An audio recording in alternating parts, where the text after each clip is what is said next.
I'm trying out a new thing that I got from... Cheers, brother. Cheers. Thanks for coming over. My pleasure. I got it from watching Bonix videos. He's been doing some interviews for Hardin. Mm-hmm. And he has been letting people introduce themselves, which I thought would be kind of cool to hear.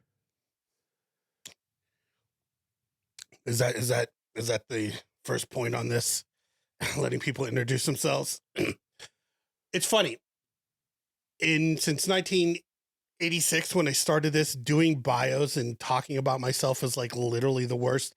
And you go through as a DJ the period where you talk about yourself in the third person, like DJ Strobe it's like DJ Strobe as a youngster found music to be his outlet and expression and carried on into playing drums and listening to Michael Jackson and by playing piano. Now, so like, you know, I've narrowed it down into like a succinct, like I was born in Chicago, raised in Pittsburgh, became an adult in New York, became a father in Connecticut, then again back in Pittsburgh, and now I live in Canada. And in between, like I've been DJing for like 37 years and put out a couple gold records and like a few dozen Billboard #1 hits. That's my intro, you know? Yeah. The bio would be something like DJ, producer, Billboard, chart reviewer. I was a Billboard reporter from 2009 until I moved to Canada. Apparently, if you don't live in the country where the magazine exists, you can't be a reporter anymore. Yeah. So I had to give that up, which I wasn't happy about. But I was, I've been DJing as long as I've been alive. 1987. 1986 is when I got my first turntables. But I will say this. I don't think I became a DJ for real until Chris Kersey got a hold of me at Metropole. When I joined Metropole as a light tech, I told Chris that I was a DJ. And he's like, really? Show me. He's like, you're not a DJ. He's like, you can put a record on the turntable and you can work you're not a DJ. Let me show you.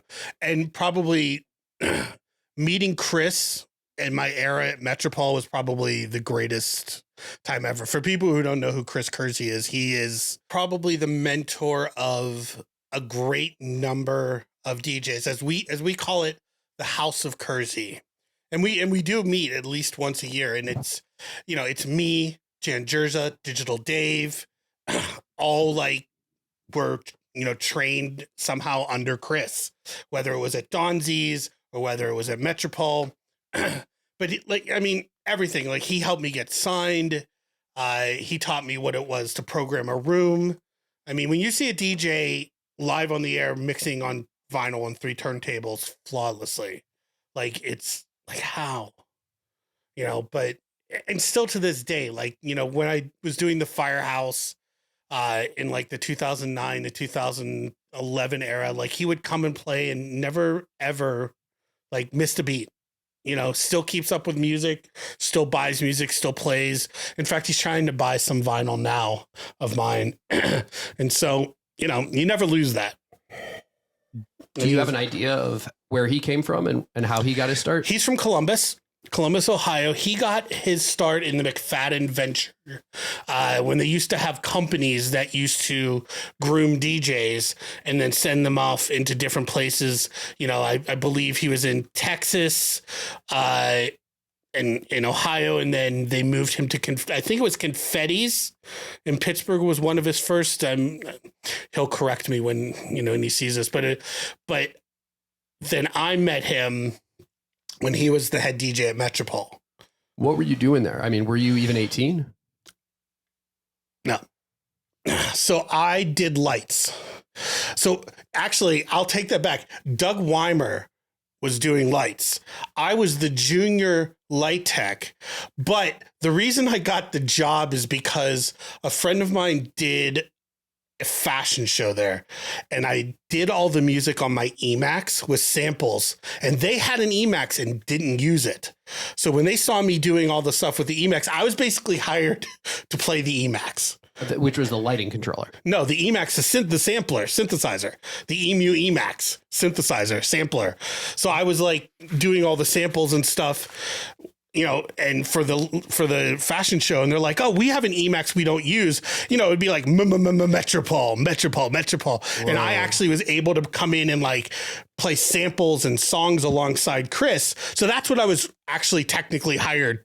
I wasn't a light tech. I wasn't a DJ. I was the sampler guy. Wow. But then I started learning how to do the lights, and I was learning how to DJ at the same time. Yeah. And so from like the end of 1988 to like 2000, not to 1992, like everything, training, learning, him mentoring me, became a light tech and DJ and all this stuff. And then I moved to New York. So do you remember any of the songs that were working at the time? Like when you first kind of encountered Metropole? Well, we were still in Metropole had 3 distinct nights. Thursday, was like house, and Wednesdays and Thursdays were like house and club. Fridays was Panic Bar, which was all 80s alternative. So at the same time, you were having the big house records, and then towards, the 90s, the techno records like Quadrophony and Anastasia and Moby, Derek May, all that. We had Derek May, we've had Moby, we had Delight, but then we also had, Nitzareb and, all these cool new wave bands, 9 Inch Nails many times. So you had the peak of industrial and new wave as it was happening. At the same time, house and techno and rave were becoming huge. Yeah. So that was the club. You had, you had those 2 nights that you played that. So yeah. So everything from like, Depeche Mode, New Order, 9 Inch Nails, and then, all the, whether it's Frankie Knuckles or Todd Terry, all the Strictly Rhythm and New Groove, and, then all the XL records and Warp and everything. It was the greatest time for music, because it was when all this stuff was new.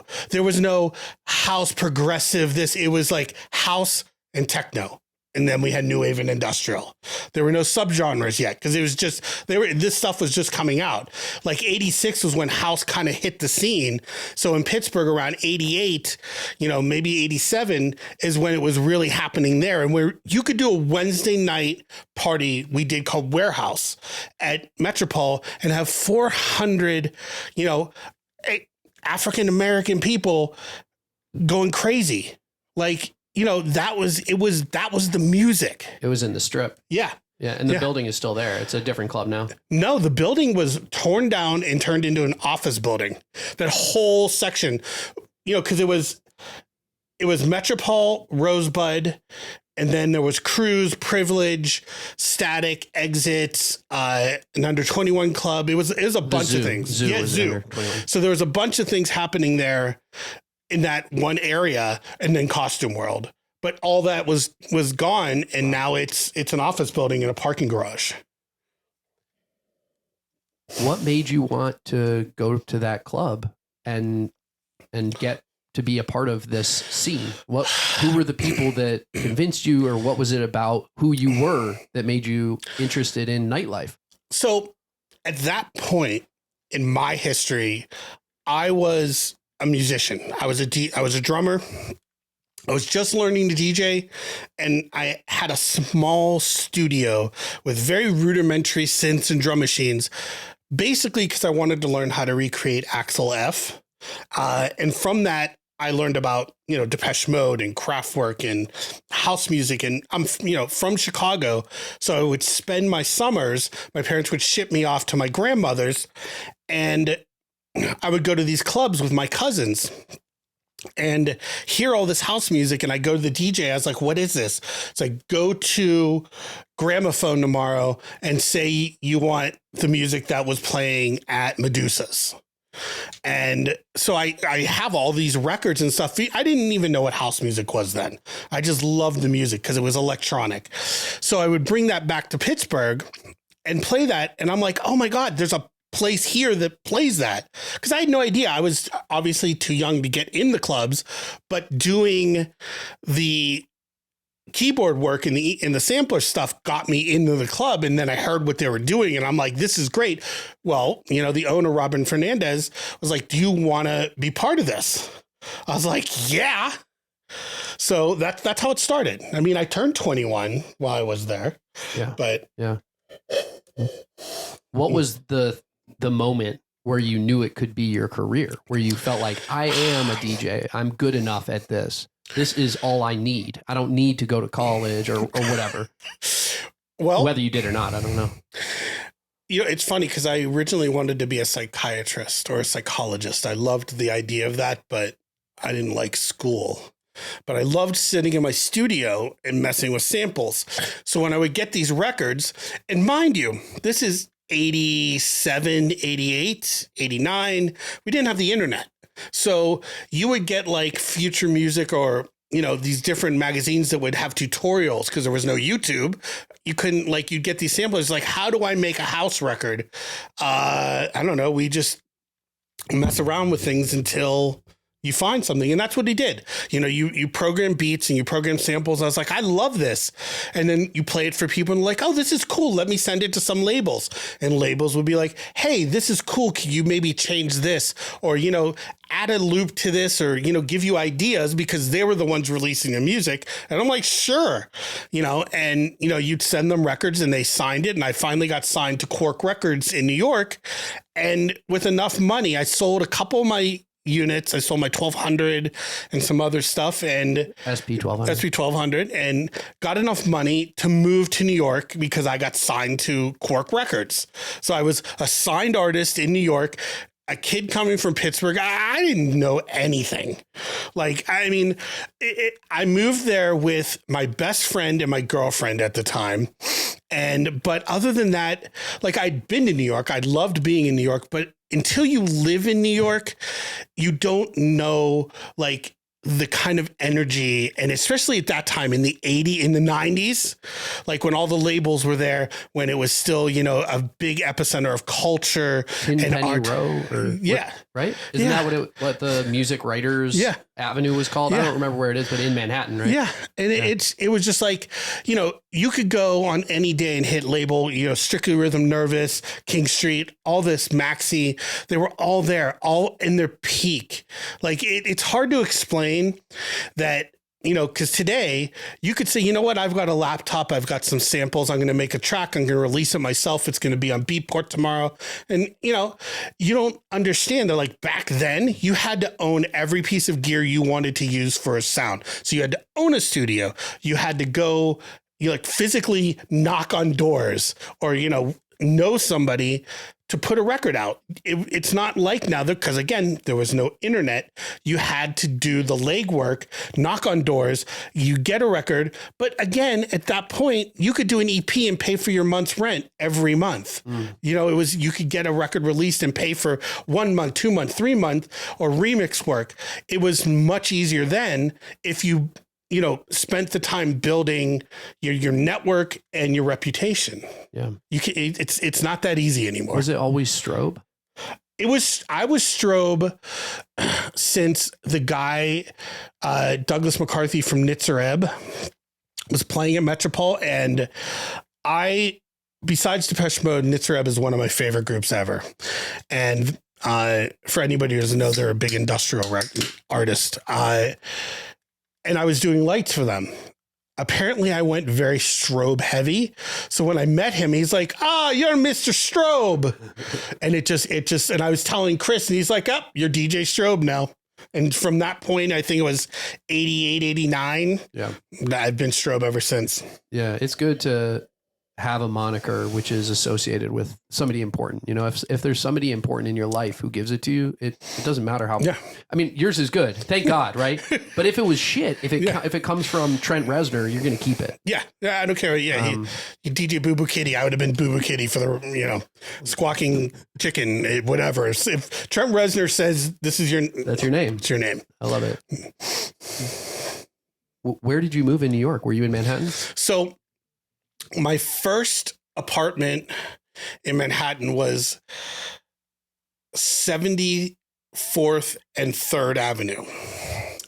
I was there for about, Museum up. Yeah. Fuddruckers. Fuddruckers, and the biggest pickle stand like 20 barrels of pickles outside of on the corner. So I was there for a couple years, and then my next apartment was at 2nd Avenue and 10th Street and 2nd Avenue. That's better. Right in by NYU, right, Yeah, and for the Union Square. Yeah, exactly. When we moved in, the deli across the 2nd Avenue deli, they were protesting it because of something, and for like 2 years, it was just every day boycott the deli. All day, every day. And it was hard. As a Jew, I want to go support the deli, but people are boycotting it. I just want my pastrami in peace. But we were there for probably 3-4 years. And then the last place I lived in Manhattan was 46 and 10th, right 2 blocks from Pasha. This is Hell's Kitchen. Yeah, more like Hell's Kitchen. Absolutely, Hell's Kitchen, which I love, which I moved in with my best friend, and we lived there until I moved to Brooklyn. And then I had my first kid and moved to Connecticut. And then I moved back to Pittsburgh when my dad had cancer. My stepdad had cancer. And then I met my wife in 20 years. Jeez, 20 years this year. Dude, congrats. Thank you. Cool. Yeah. Yeah. She's pretty awesome for putting up with your shit all those years. That is the understatement of the year. Being married to a DJ, can you imagine? Being married to a DJ with a very, very involved Jewish mother. It's funny. My wife, because my daughter has my mother's personality to a T. So my wife is like, I can't be with more than 2 Cohens at any one time. I could do your mother and you, your mother and Nia and you, yes. But I not can't all three of them at once. Too much Jew. I need all of the bourbon. All of the bourbon if I'm going to have more than a Jew 2 Cohens. Overdose. Yes. And it is because it's funny because like I'm an only child. My mother was an only child. Nia has an older sister, but she's 11 years older. Yeah. So it's just a lot of very similar personalities, coming from kind of a country club Pittsburgh upbringing, married to, a Brooklyn, Puerto Rican with vastly different upbringings and experiences, that it's just like, the way my mother and I would argue, she would my mother today would give me a black eye if I talked to my mother the way you talk. And again, I don't disrespect. It's not so much that I disrespect, but my mother and I banter. Like I've been with my wife for, 20 years. I've never heard her raise her voice to her mother, but I was like, yeah, it is a different way. Right. Yeah. I get that with, marrying a Cuban woman. It's, similar vibe. So you get it, man. You're married. You still got married to a Latina, Similar vibe, man. That's what's up. So congratulations. That's cool. And then you came back to Pittsburgh. This is kind of like where we interfaced, right? Is because I saw you DJing because I was following Bonix around, and Bonix was playing the front room at Firehouse and you were in the back. And that deck at Firehouse was where I first really realized that there was this whole other scene in Pittsburgh. I had no idea, but you had this massive community, this following of all of the European people or anyone with good taste in music or anybody who gave a shit about house or techno came to your party. Mm-hmm. And it was Thursday nights, I think. Saturday. Saturdays. And it would go 10 to 2 and everybody would be there. It was like church. Yeah. Yeah. It lasted a long time. Yeah. It was Bonix, and then it was Griff, DJ Outreach, and sometimes Nugget. But I think Nugget did every Friday though. Yep. It was Saturday. Yeah. I mean, when I came back to Pittsburgh, I was taken in by Steel City Funk, which is 7-Up, Elysium, and Chad. Yeah. So that they really kind of, when I moved back, I really didn't know what was happening currently, because it's like I was in the rave scene, in the house scene, moved to New York for a decade, and then came back. So everybody that I knew that was a DJ had moved away. Yeah. But I knew 7-Up because my mother would get her computers fixed at the Apple store he worked at. Nice. And she, I remember her telling me, like, there's this DJ 7 Up who knows who you are. He used to come to your Euphoria shows when you were touring. And I'm like, oh, cool. So when I moved back, his wife hooked, the two of us up. The rave scene, you were actually DJing under a different name, though, at some point. So the artist side of it was Euphoria.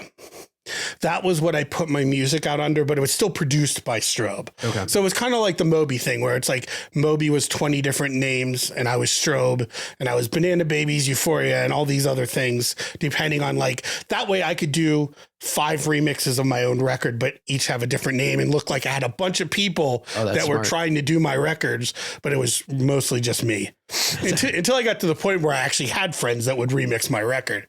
But so from 89 to 93, I was touring everywhere as Euphoria.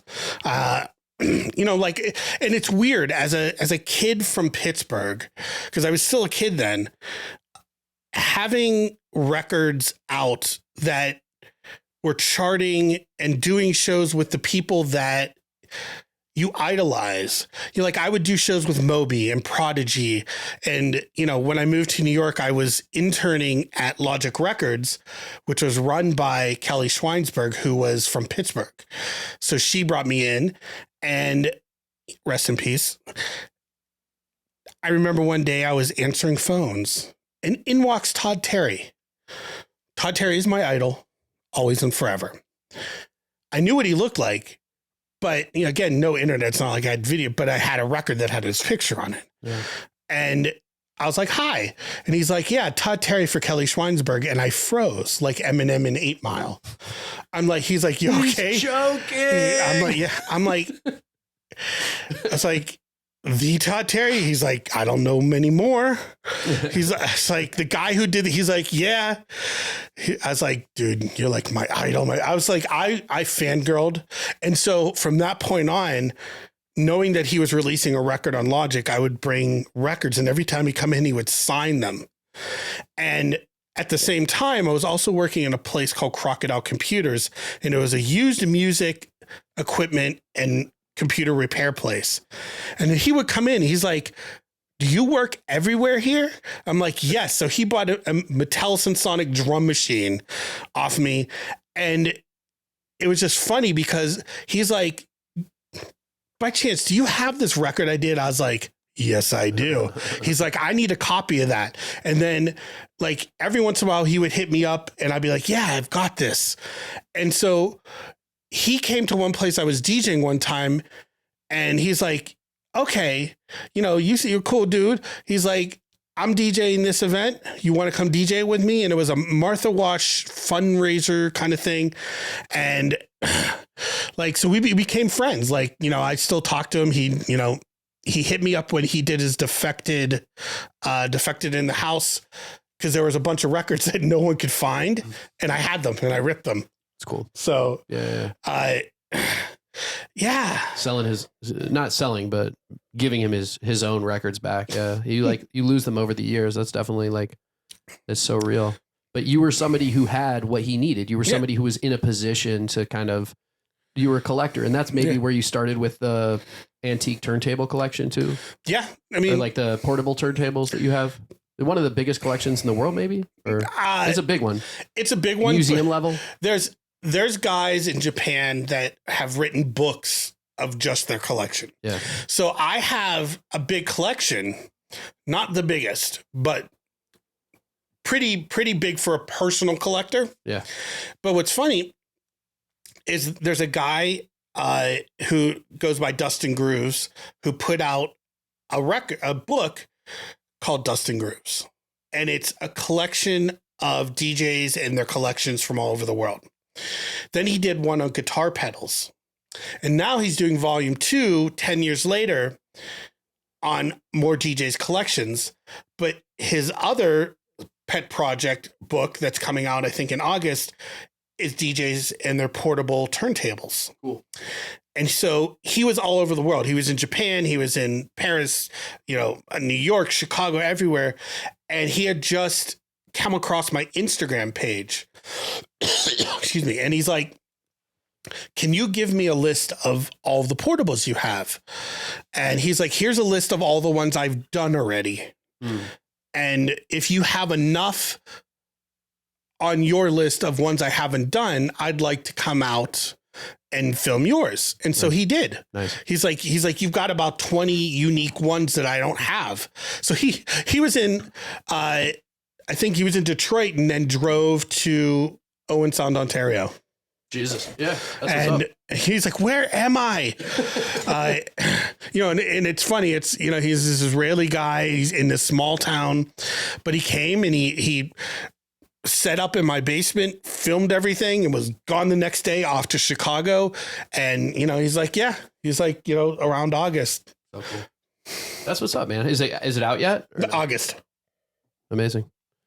That'll be fun to see. Do you take them with you? Like if you're record shopping, do you have one that you can travel with, or you just use or what you're looking for? It's funny. I can't remember who borrowed my Vestax. Because I had one. Yeah. But I had one. I don't currently have one that I take to record stores, because usually record stores have a turntable. It'd be nice to have one, not to wait, but it's like, I mostly collect the vintage ones. So it's like, you wouldn't want to take it out. They have some that are, I know you know everything about this, but I've seen like a car that just drives around the record. The record runners, and they're called the vinyl killers. I've got seven ones of those. I've yet to put them on a record because they're literally called the vinyl killers, because they will destroy you. Right? Yeah, basically. They'll just ruin your grooves. But they are cool. As like a concept or something. Yeah. So you came back to Pittsburgh, you were DJing, but you were also still making records. Yeah. But how did the relationships change with the labels when you moved to Pittsburgh, when you left New York City? It's how funny. did you keep your groove going? Fortunately, email existed and you could send things back and forth. Yeah. It changed because a lot of work happened at parties. You would go to parties and they'd be like, hey, so-and-so's working on a new record. You want to remix it? So I really had to have someone in New York advocating for me, and my roommate, Jeffy, would do that. And I had people who would advocate. It's like, hey, this person's doing a remix. You interested? I'll send you the parts. So I still had people advocating, and I would still go back to New York frequently, because at that time when I moved back, my daughter was living in Connecticut. So I would go back to see her at least once a month. So yeah, I was still active. It's not like it is now where you have the internet and you can FaceTime, and there aren't the parties that people are doing business as. It's much harder. You really in 2024 have to know somebody who's going to be like, hey, I want you to do this. It's not like, oh, we're doing a record, you interested? It's like, I'm doing a record, I want you to remix. So it's different now, because again, it's not so much building relationships. Someone's like, I heard your record, I love it, I'd like you to do something like that for me. That's how would you describe the sound? Because there's definitely a strobe sound when you're listening to the, let's say somebody puts out a song and they ask you to remix, and there's like 4 or 5 typically, right, that they'll have. This is, I don't know where this came from, like how this tradition was established to have these remixes, and where that comes from. Maybe you can tell that story. Sure. In addition to talking about kind of what makes your sound unique and how it developed over the years. Well, we can go back to the first commercially released remix that was a derivative work. So the We Papa Girls Heat It Up. Kevin Saunderson is credited as having done the first remix that took parts of the original but created something new. Because before that, if you listen to most remixes, it's either extended of the original tracks or they overdub things on top of the original tracks, but it wasn't completely new compositions. What we would describe as like a bootleg or edit rather than like an actual remix. Exactly. So he was credited as the first person to really release a remix that is its own work. It wasn't the music of the original, it just had the vocals. So since then, it started the trend that anytime someone does a remix, it's like, oh, if we've got a pop record, we want to have a club remix, we want to have a house remix, or we want to have, a techno, whatever's trendy. They want that remix plus one for, these people or that people, or they'll go so as far. It's like, oh, we want Pete Tong to play this, or we want Louis Vega to play this. So we need a mix that he would play. Yeah. And this is mostly for Beatport. Like that's mostly where the stuff's going to get released, right? These days, yeah. It used to be on vinyl and promos and white labels. Yeah. And you'd go to Miami Winter Music Conference and you'd get a crate full of promos and, bootlegs or white labels. But now, you go on Beatport and a record will have 10 different remixes, sometimes more. I've done records like one of my good friends, Jason Walker, who's from here, lives in Brooklyn now. They've done records of his where they've had like 3 or 4 sets of remixes that they've released. Like, here's the first set, and this is going to be more towards this type of club. Then we're going to do these, which is more towards these DJs. Yeah. I would say what I love doing now is more disco influenced. Because I love recreating real disco sound, strings, brass, bass, all that stuff. Because it's guaranteed. If every remix pack I'm on, someone's doing a retro 90s house remix, someone's doing a tech house remix, someone's going to do this kind or that kind. But most people aren't doing what I'm doing, mostly because it takes a lot more work, because you're actually playing the bass lines. Yeah, it's just a lot. And again, I shouldn't say that it's like they don't put in the same work. Yeah, but I'm obsessive and a control freak, so it takes me a little longer. But I think what I put into it is I still get work. So the idea is that it was what you could fit on a record. That's why there were 3 remixes or 4 remixes. Like you would have your track and then whatever else you could fit on the front and then whatever. The dub or whatever on the back. Usually it'd be like the original mix, club mix on the backside would be like a dub or an instrumental or a dub instrumental or an acapella or just the beats. And then you would have the double packs, which would have more remixes, or they would have the club mix on one, the instrumental on the other, so you could blend them, or the acapella, so you could do different things. And I've seen triple packs. I've got, a couple triple packs, but now you don't have to worry about the, physical medium, any limitations anymore. You could have 30 remixes, What about, you were talking about your work as Euphoria and about how you were the artist at one point, right? Mm-hmm. I mean, as a DJ, you're kind of playing other people's shit, but you had, I guess, was it a live setup? Did you have samplers and you had sequencers and synths? There's videos on YouTube of Euphoria. So did your passion for that go away? Did it change?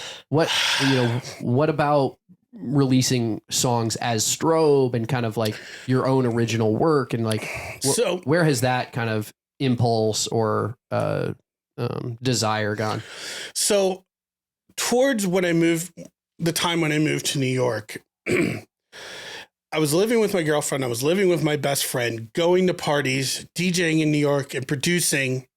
And the idea of like packing up gear from New York and traveling to airports, and because I didn't have a car then. When I lived in Pittsburgh, I had a car. I could travel anywhere. I could go to the airports. When I moved to New York, my shift kind of changed to wanting to just get more into production, and I was getting more remixes. So I was there wasn't a time where I could take off a week or two because I was really, really busy from like 93 to like 99-ish. I didn't have the time. And, I was tired of traveling. I did that for like 4 years, and like, to me, like I see guys like Sean Ruderman who still do it and takes his shit legend everywhere. Like, totally. God bless that man. Like, I go to a studio and I sit and we drink hot chocolate and talk about the business. And it's like, there's nobody I know that is more real, that has more passion and still gives it like everything than that man. And God bless them, because at this point, I don't want to carry a backpack. Like, I couldn't imagine carrying gear anymore with, because I broke my back in 2014, all that. I'm not. You're on a controller. If they don't have gear and you're coming out, you're bringing a controller. If they've got turntables, I'll bring vinyl, or I'll bring control vinyl. Yep. But I'm not carrying decks anymore. Yeah. I'm the same way. Yeah. I won't do it. Yeah. And I never broke my back. I just don't give a fuck. Yeah. Like, no. And honestly, what clubs in Pittsburgh have turntables that you can trust other than the Gold Mark? It's hysterical that you say that. I was going to say, well, the Gold Mark. But I mean, there was a point when every bar and club did have turntables. Yes. Now, they might not be the same turntables. They might not be even the same make. Yep. You might have one Gemini and one Technique, but most places had turntables. It was cool because the disco, techno, house DJs were all rocking on turntables, and all the hip hop DJs were playing turntables. It was like everybody just agreed in Pittsburgh, unlike every other city in America, I feel. Yeah. We all just agreed we're going to play on Technics 1200s. I will tell you that having lived in several countries and in different states, I don't know that I've seen a city that was more DJ centric than Pittsburgh. It was such a cool place to learn how to be a DJ, man. Like, when I would invite you guys out to those like DJ brunches and like, that Zimmy DJ brunch too. Oh my God. Like, there's just such a good culture. And then DJ Appreciation Day, when they did those shirts that the 412 DJ Appreciation.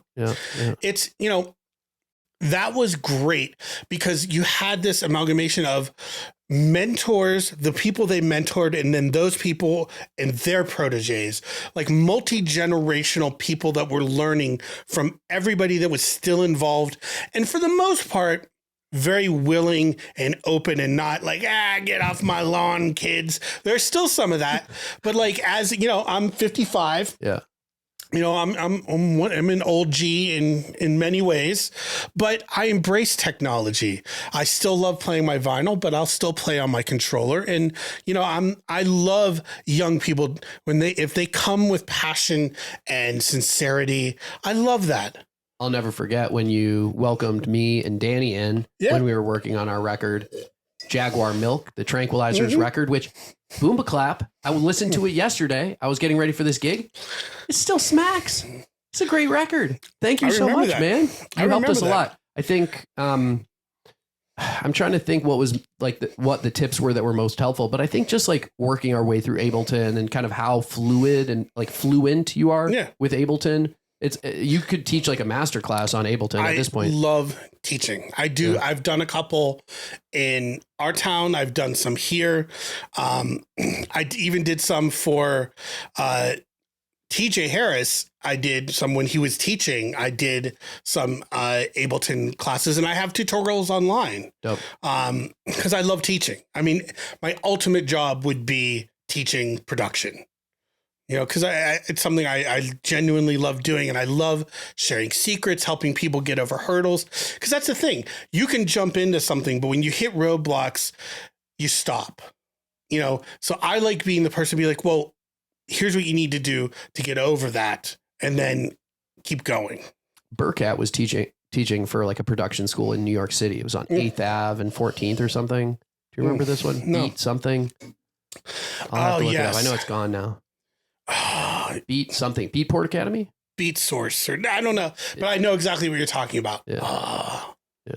But I do remember. Yeah, that was a thing. But I don't think there's anybody really doing it anymore. I know there was Scratch Academy that were teaching people mostly like mixing and DJ skills. And then there's plenty of people that are like volunteering in schools to teach.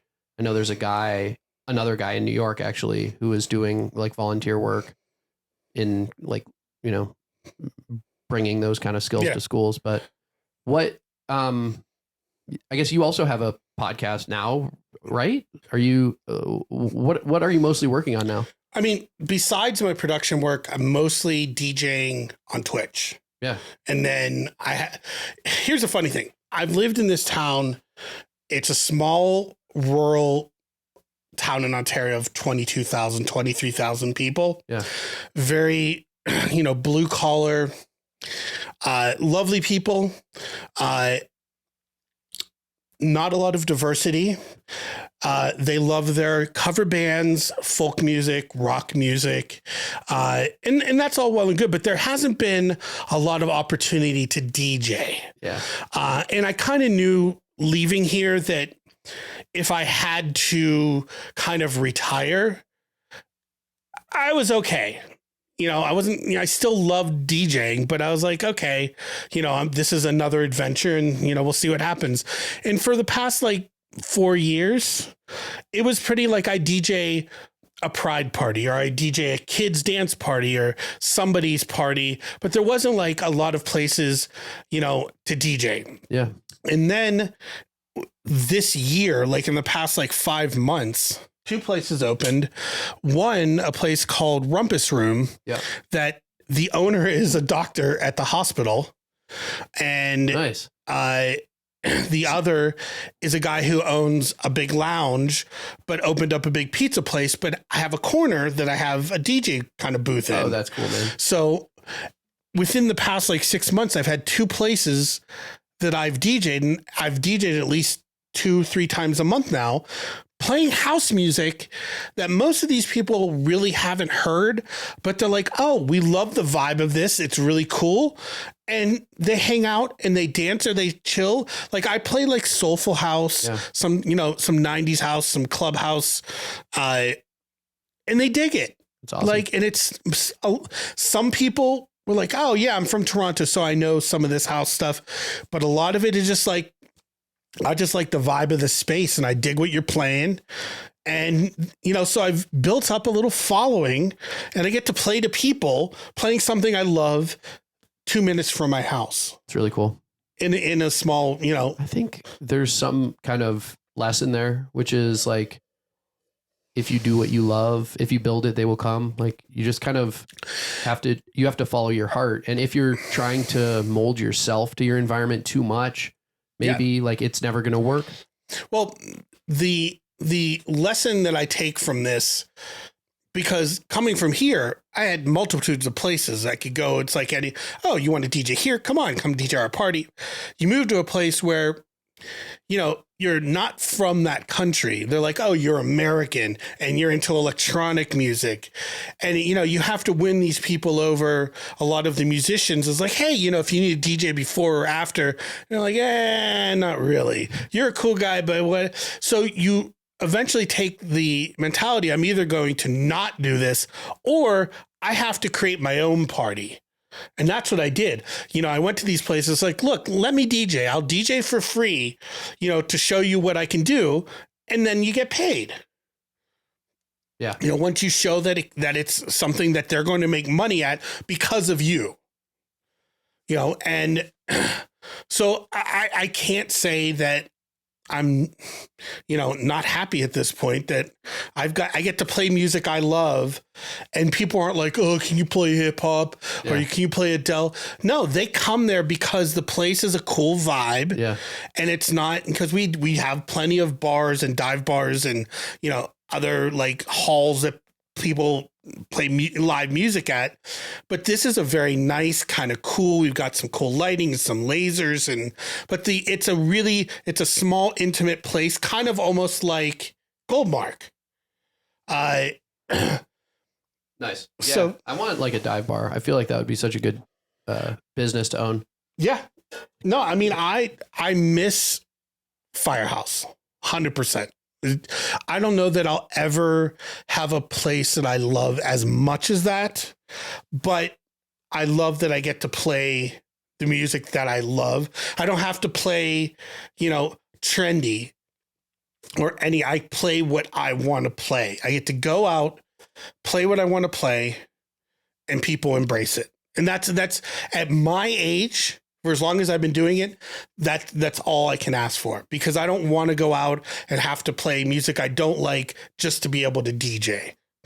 Amen. Yeah, absolutely. I mean, I think that's something that I've talked with a lot of people about, is this idea of, do I love the music? Do I like the music? Or do I tolerate the music? And how much of that sacrifice am I willing to do in order to feed my family and feed my kids? But that's the thing. If you're doing that to feed your family, totally different ballgame.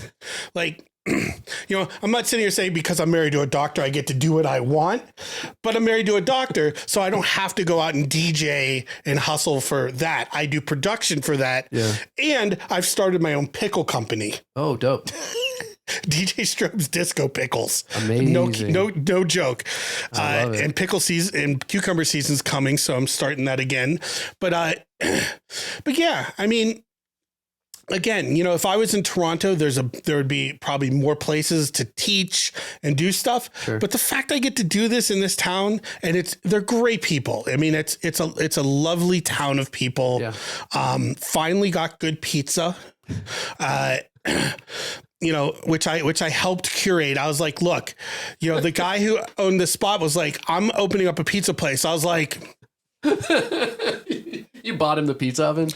So no, but he's like, so I'm studying this, come down and try and let's taste test this pizza till we get it right. Yeah. Cause that was the thing. Like we would go to Pittsburgh or to New York to get pizza. Yeah. We'd be like, oh, I want good pizza. For you, it's like that Brooklyn slice, the big slice that you can fold in half. Yeah. It's got that really crispy crust with the little flaky kind of flour underneath with the almost black kind of bottom because it's in that bottom. Yeah, little charred, and it's just it'll burn like napalm off your mouth if you eat it too quick. Yeah, light layer of sauce, and then But finally he got it right. That's cool. The place called Parkwood in town got it right. That's what's up. Amazing. You mentioned Adele. I thought that was one of the gold records. No. Adele was a remix I did. I was going to say, somebody asked you for Adele, you can play your own remix. Yeah. Most artists, most like diva kind of female artists, you've got one, right? Yeah. I have two. I did When We Were Young and Hello. I did a drum and bass remix of Hello and a clubhouse remix of When We Were Young. I went on SoulSeek, and I don't recommend anybody do this. Please go on Discogs and support Strobe. But like, I have $400,000 in student loans, and I just, bought a house. So anyway, whatever.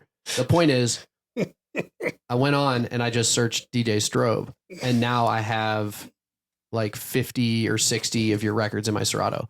Out of the 120 that I've like downloaded, which means there's an unbelievable amount of stuff out there. What I love doing, especially now, like I love doing bootlegs, mashups, and blends of soulful house and like 80s, 90s pop records, hip hop. I've done Tribe Called Quest. I've done, Aaliyah, taking records that every DJ who plays house music gets asked for, but doesn't have a remix of. Hey, do you got a Michael Jackson remix? Yes, I can play Michael Jackson. Do you got any hip hop? I can play a hip hop remix, and they're tastefully done, and they're soulful house or house. But it's like that's the thing. It's like I know as a DJ, I don't want to have to do a left turn and play some record or remix that I know isn't going to fit in what I'm doing because someone wants it. But I've rarely been in a situation where someone's asked for a record and I have a remix and play it and they're like, oh, come on, that's a remix. Usually they're like, cool, man, thank you. Yeah, they hear the vocal and that's all. That's all they're looking for. Yeah, they're looking for that familiarity, and that's it gives you that hit of nostalgia that you're looking for. I think the contrasting argument was something that I heard from Alex Burkett. I might have mentioned him earlier. If I didn't, it was an oversight.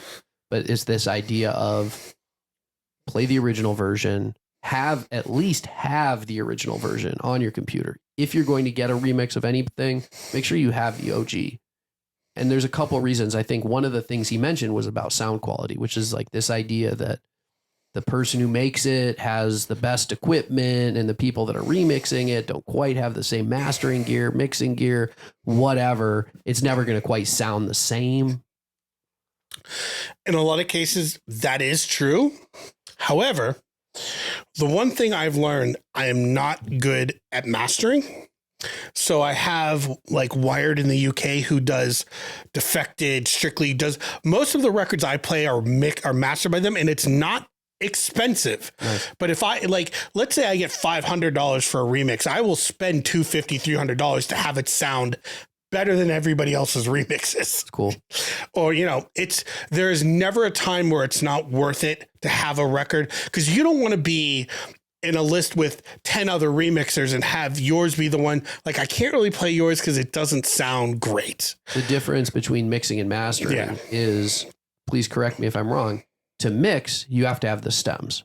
For mastering, you're just sending him a wave. Yeah. Right? It's just a stereo file that they are balancing, creating the loudness and making it sound as good and commercially ready as it can be. Yeah, it's definitely an art. That's cool. Yeah. That's cool that you're doing that. And I've never, ever been great at that. Yeah. I've done it, but I've done records and I'm like, let me go back and have somebody else do it. Cause it's an art in itself. Yeah. Yeah. You know, you're like a composer. Yeah. Basically the creative, you're on the creative side. What are the stories for the gold records? The best one is the Jennifer Page Crush. A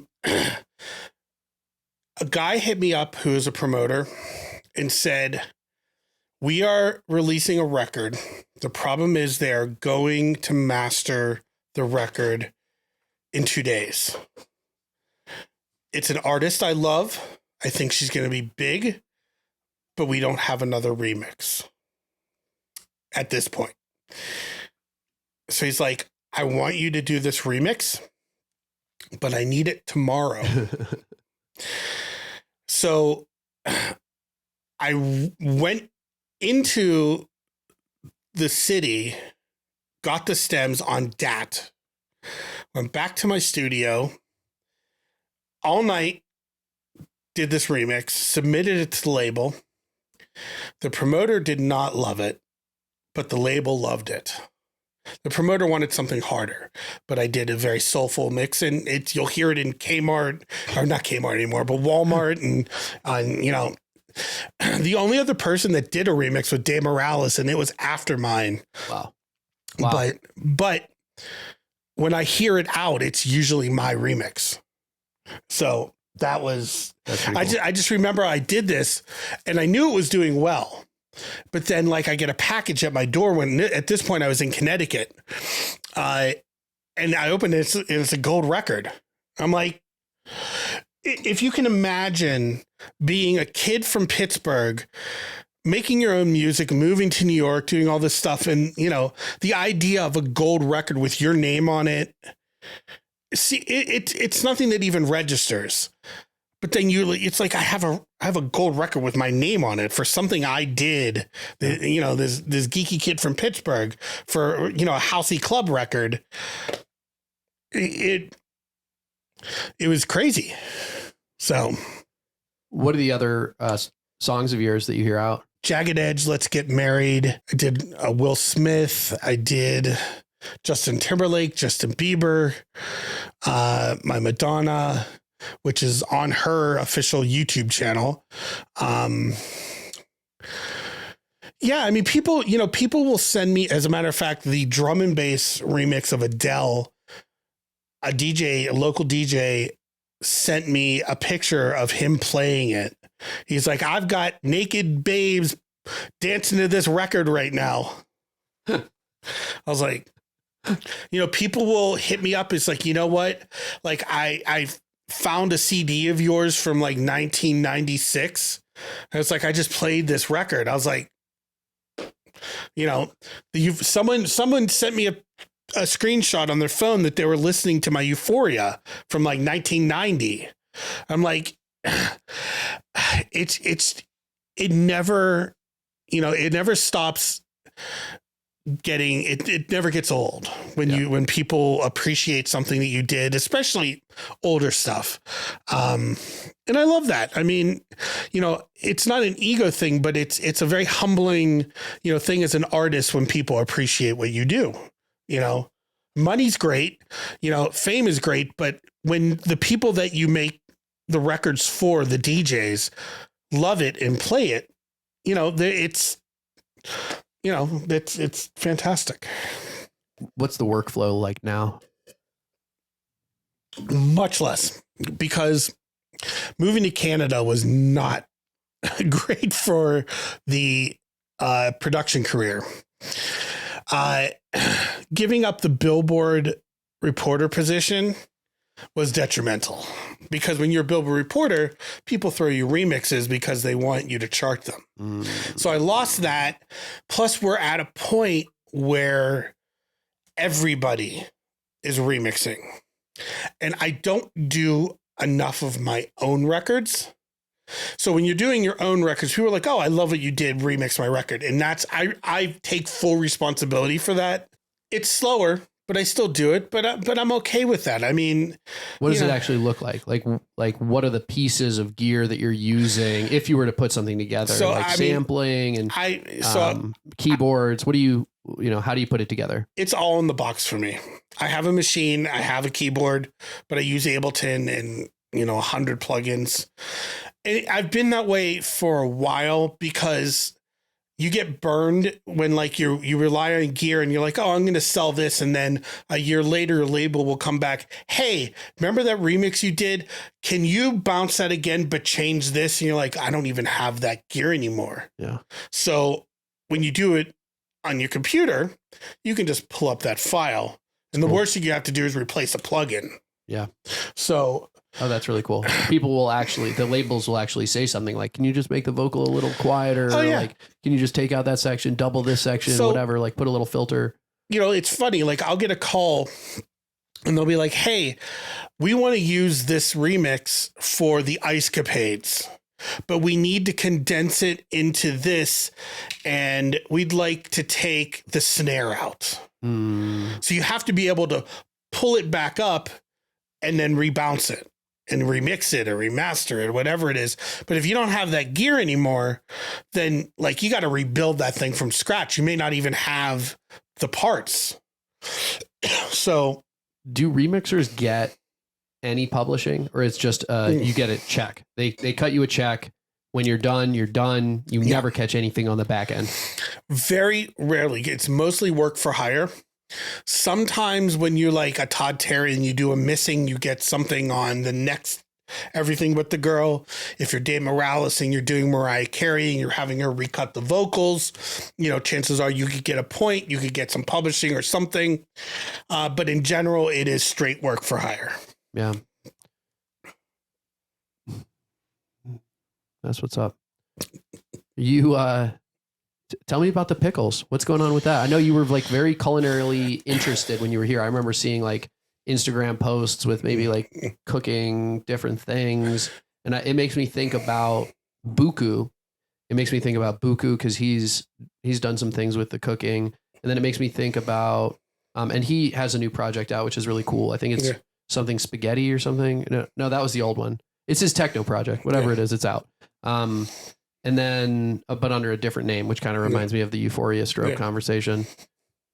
But also Artie's hot sauce. Shout out Artie. Another, Squirrel Hill East End, I guess, Jew who has some hot sauce. Kind of like pickling, right? Canning. Make a big jar with spices and So it's funny because like a lot of things in life, when you have kids, what they do introduces so many different things in your life, takes you down paths that you never would.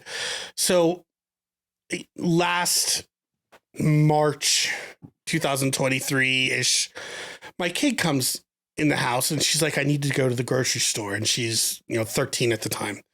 I was like, what do you need?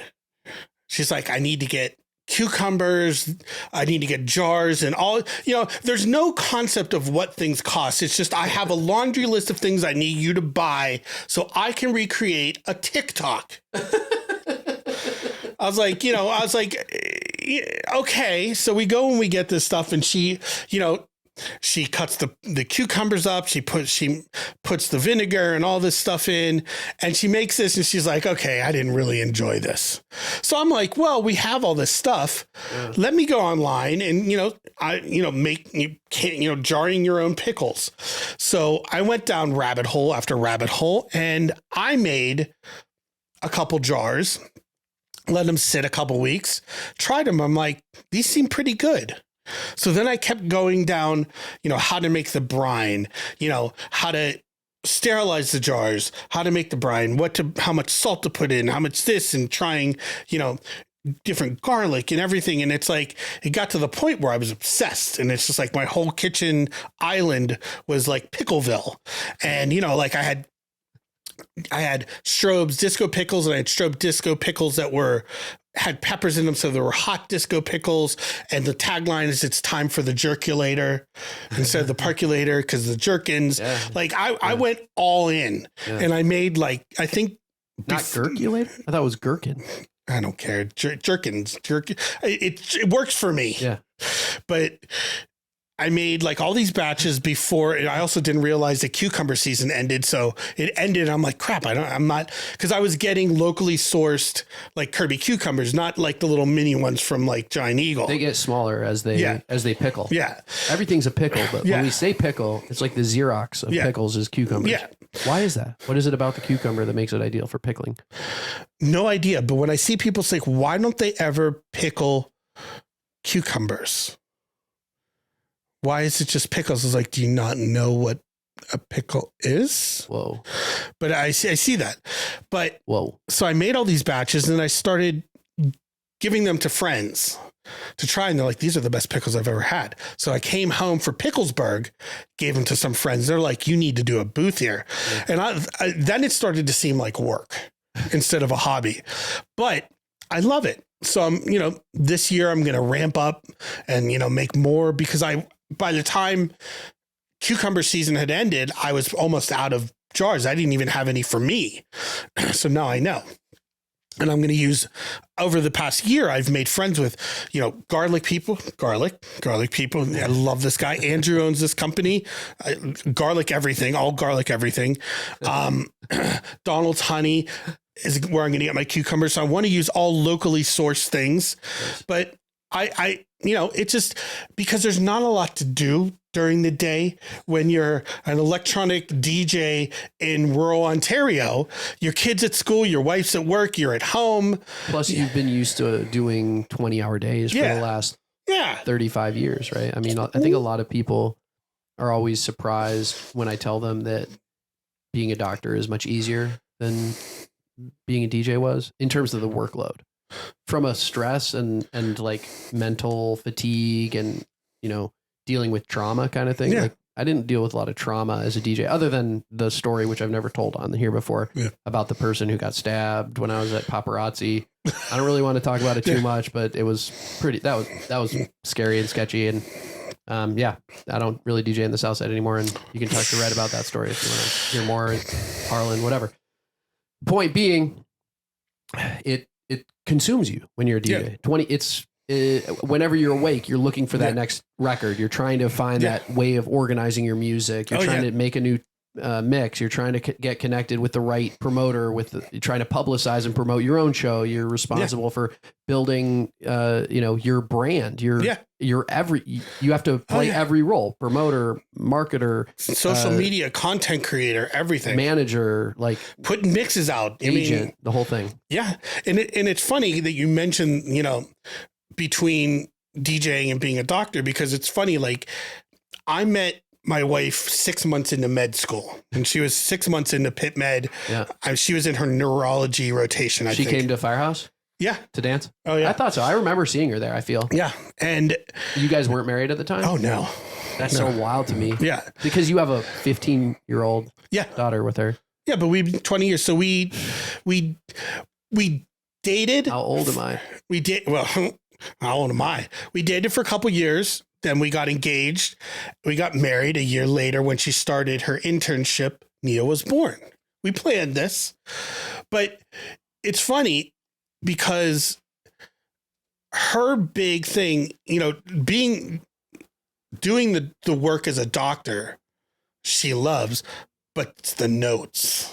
The notes are like the dragon. It's like, so it's, you know, you can do a day where I work 9 to 5 and then I'm done. But then it's like she comes home and it's notes, documentation.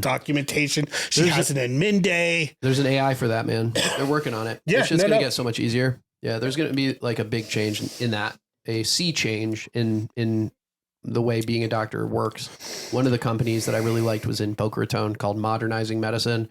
I don't know what they're up to right now, but it was just when I was on my dermatology rotations.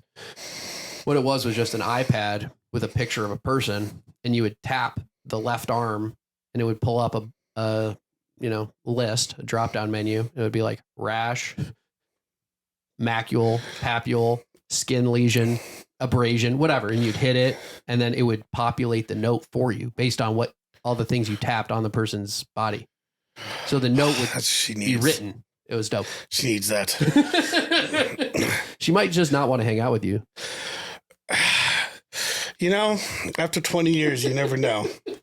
But you know what? It's funny. I absolutely adore this woman. Uh-huh. She's my best friend. And that's similar ages, similar tastes in like things. Those matter. Like she likes good house music. She's like loved coming to the Firehouse. Hated going to Static. She's like, I don't like this music. I like Todd Terry. I like Louis Vega. Yeah. I don't like Dave Guetta. Static was like more trancey or something. Yeah, it was straight up EDM. Yeah. Dead Mouse, David Guetta, Tiesto. Because you had like big crowds of college kids, big crowds of college kids, people. European, Russians in the VIP bottle service. The bottles, yeah. And it, again, two totally different things. Like having an 800 capacity room filled with people dancing to EDM may not have been as legit as house and a cool house. But as a DJ in the city, when most people were doing mixed format and hip hop and R&B and pop in big rooms, I took one of the biggest rooms in the city, made it best club for 3 years in a row, playing electronic music. It's pretty cool when you think about it, because Pittsburgh is such a hip hop city. Yeah. And right now, nobody's doing that. No. There's not a single DJ in Pittsburgh who's doing, hot mass, right? There's parties. There's parties. Not clubs that are open Friday, Saturday. No, there's weeklies, monthlies, or something at Goldmark. Yeah. Disco Sunday Disco. I'm going to tomorrow. Yeah, dude, I'll see you there. Shout out Jared Tebbets. Yeah, I love Jared. Moby Dreams, amazing. He was like kind of one of my proteges in a way. Like when I did Static, I had him do Fridays. We used to do a night at Eclipse together. Certain DJs you just gel with. Like I don't love doing back-to-back nights or tag teaming, but I loved DJing with Jared. It's cool. He was just, first of all, he would take his shoes off in his socks, just great energy, just dancing, and just loved it. And it's just, that's all you want. He didn't take it so seriously. He just played great music. And when you're a DJ, the best thing you could do is find other DJs who play music similar to you, or even not, that you love seeing. I love Digital Dave. I love Nugget. I love Bonix. And they don't necessarily just play house music, but I did it when I did Ibiza on the South Side with Bonix. We did a soulful house night for like 2 years. Yeah, well, he's very malleable. Yeah. And I bet like a lot of those DJs that you just listed, probably their sound is influenced by you and by the fact that they worked with you and know you. Like you probably helped them, dropped a few records into their crates over the years. That definitely. But they've been great DJs. They did college shit. They've opened, Bonix opening for Wiz, Nugget opening clubs. Dave teaches and tours all over, the country, probably world, and I talk to these guys all the time. Dave is part of the Chris Kersey House of Chris Kersey. I just was here in March and we all got together. Hypnotizer was there, Digital Dave, Jan Jerza, Chris, myself. And, that's the thing I miss the most about here, besides my mother and my friends, is the DJ community. You have 20, 30 years of a community. It's hard to give that up. Any day I would go to Salem's and have lunch with Selecta, or somebody would come to my house and sample records, or you go to Jerry's and you'd see 10 other DJs, that I miss. I'm not mad of where I am now, because wherever my wife and kid is home. That's me. At my age, I don't need to be out partying. So I'm a homebody, and I love it. I love being a dad. I love being a husband, but I miss the camaraderie. I miss the community. And there isn't no place else like Pittsburgh. Did you like going to the shows, like going to the raves and going to the parties as well? Or was it always about getting paid, being a DJ, expanding your career? I've never done a drug in my life. I've been straight edge the entire time of my existence. And I honestly, like, it's funny.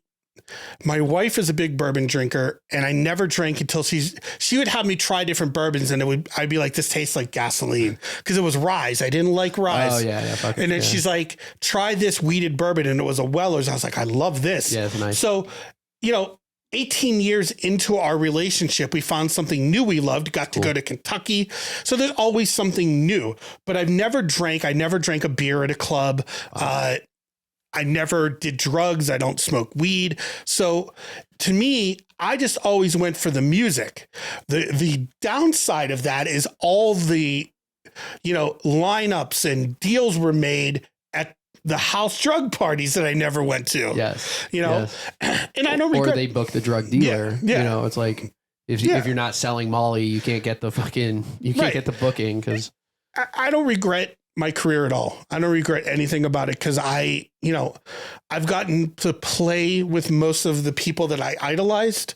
I've gotten to do, again, I got gold records. I got to live in New York and hang out, be mentored by Jelly Bean and all this crazy stuff. He was like really connected with Madonna, right? Yeah. He found Madonna. Yeah. Actually, I take that back. He didn't find Madonna, but he put Madonna on the map. Yeah. Because she was in Detroit. She was from Detroit, but she made her career, made her bones in New York with Jelly Bean. Yeah. Benitez? Is that his last name? Jelly Bean Benitez. Hey. He was super pivotal, in my career. Actually, my best story, and it was crazy, because he played at Cobra a couple years back. Nice. And I was sitting back with him, and I introduced him to my wife, who is, he's Puerto Rican from New York. She's Puerto Rican from New York. And I said, you're responsible for this, because when I moved to New York, my experience was very non-cultural. It was white. I knew white people. I knew African Americans and maybe some Asians, but I never had any experience with Puerto Ricans, with a lot of Latinas or Hispanics. And I moved to New York, and the guy who signed me was managing Jelly Bean's label. And he's like, come down. So I come down, and the young Latina that was at the reception desk was like, hello. And I'm like, hey, DJ Strobe to see Jelly Bean. He's like, okay, sit down there, Poppy. And I tell you, as a Jew from Pittsburgh, when she said Poppy, it was like a Pokemon level up in terms of like everything. And I'm like, and so Jelly Bean was like, am I paying you in royalties or in interns? Because I fell in love. I fell in love with the Latina women. And the culture and the food. And it's just, so I said, like, he made this possible, and he got a big kick out of that. But it's true. New York, man, is beautiful. It's a beautiful place. And I don't even remember what we're talking about, because now I got Latinas on the brain. Yeah, it's beautiful, and it's also, a shithole, but in good ways. I tell the story about I left New York because I was at Vanessa's Dumplings, out of money. I couldn't make rent. I was working TaskRabbit and driving people around, driving for Zero Party, the rave company in Brooklyn, to try to make rent. And so I would go to Vanessa's Dumplings. For $2, you could get 5 dumplings. And I was eating them with my sriracha and soy sauce. You'd add a lot to try to get some flavor to this just like massive pork. Yeah. Unflavored pork. And I looked down, and there was a rat eating a dumpling, the same fucking dumpling I was eating. Yeah. And I realized that I was exactly the same as that fucking rat. And I was just like, I can't do New York anymore. Oh, I've heard that story many times. It's out, bro. I was out. I had to run. Run. Yeah, it's just that's not a. I'm not alone. Mm-mm. What do you think some of the biggest moments were for you? Like the big wins, other than the remixes? Were there particular shows you remember, or like moments from your career, like highlights. When you're starting out and you're a DJ from Pittsburgh and you get to go to Brooklyn and play a big storm rave with Frankie Bones and Doc Martin and all these big, huge rave DJs, and go to DC and Baltimore and play these shows with like Moby, and go to, Cleveland at Metropolis and play with Kioki or Jeff Mills or Moby and Prodigy and all these other things. It's not necessarily one particular show, but it's just the idea that you start somewhere hoping that you can play shows, play to people, because it wasn't ever about the money for me. It was just, I loved doing something, and I was such a nerdy studio guy that the concept of being out in front of people was so foreign to me, and it took a lot of time for me to get over the social anxiety of being on the other side of turntables, which is why you will notice when DJs go into clubs, so many of them want to be in the booth. It's where you're comfortable. When you're not DJing, it's hard to be on the other side. And I think that like the turning point of a lot of that is when people brought their phones out, because you just stand there like they're not enjoying it. And that's what I loved, because there was maybe you brought a camera with you, but you were just there enjoying the music. And, I played shows all over the country. I toured. My mother was my manager. It's crazy, but it's true. She was great. We'd fly everywhere and play these shows. I got to play with everybody that I idolized. This was a Strobe. Yeah, as Strobe Euphoria. Yeah. No, as Euphoria. Oh, cool. But as Strobe, in New York, I would play with Todd Terry. I'd play these shows with these people that like I had their records and didn't think I thought they were like people up on Mount Olympus, that they were the gods, and it's like not regular people down here with us. And when you become friends with people that you idolize, it's such a core memory.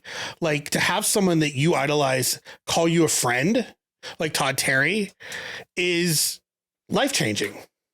Those are the things you hope for, to have those connections in an industry that you want to be part of, to be accepted, to be welcomed, and, respected in that industry. There's no amount of money, the gold record, the number ones, those are great. Those are, validation for the work that you do. But the people that you look up to and respect, when they reciprocate, there's nothing better.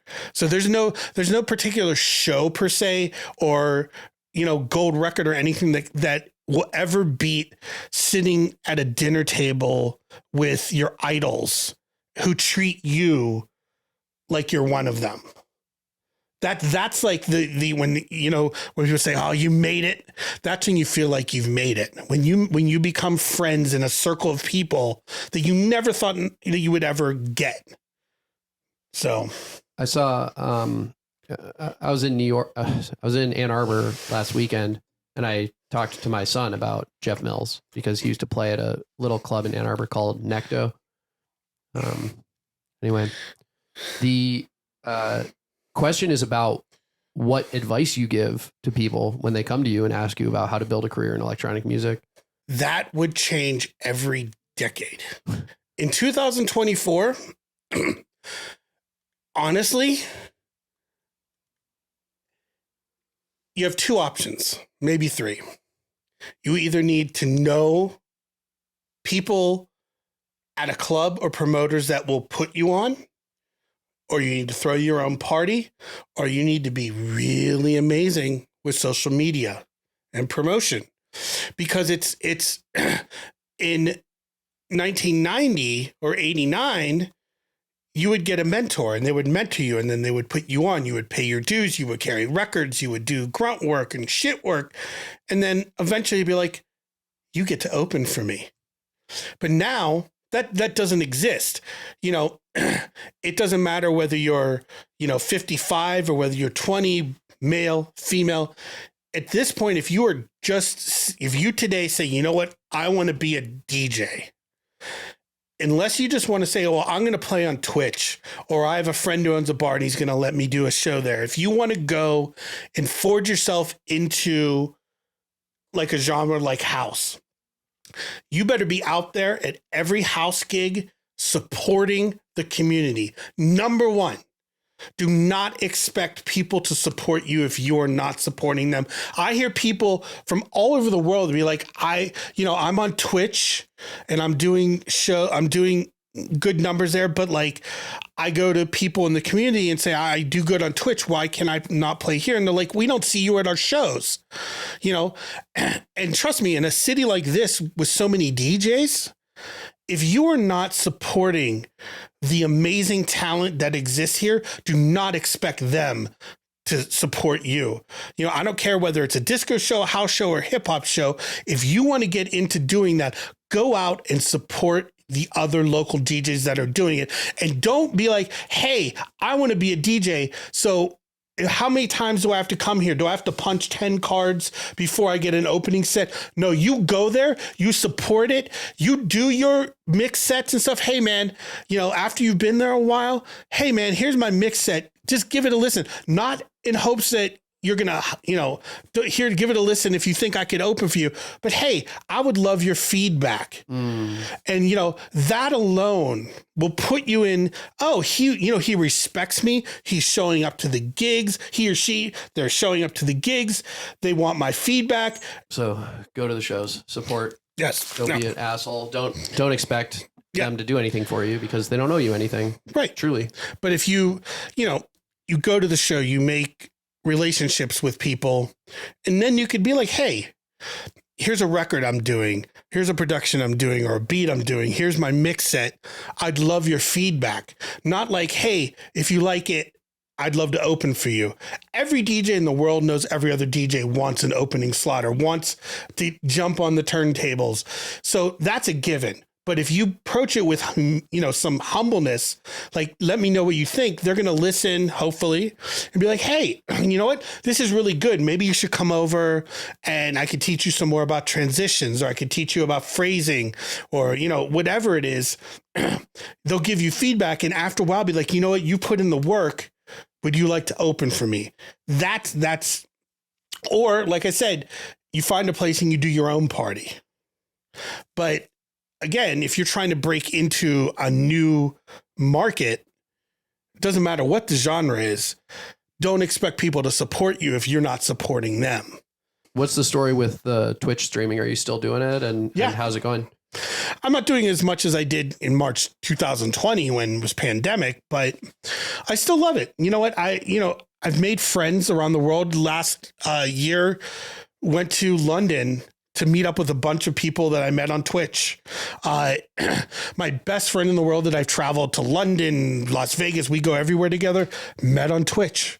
Twitch was if Twitch disappeared tomorrow, what it's benefited me as far as the people I've met, got remixes from it, but the people I've met, the relationships I've forged, I've done records collaborated with people that live, in London, in Germany, in Baltimore.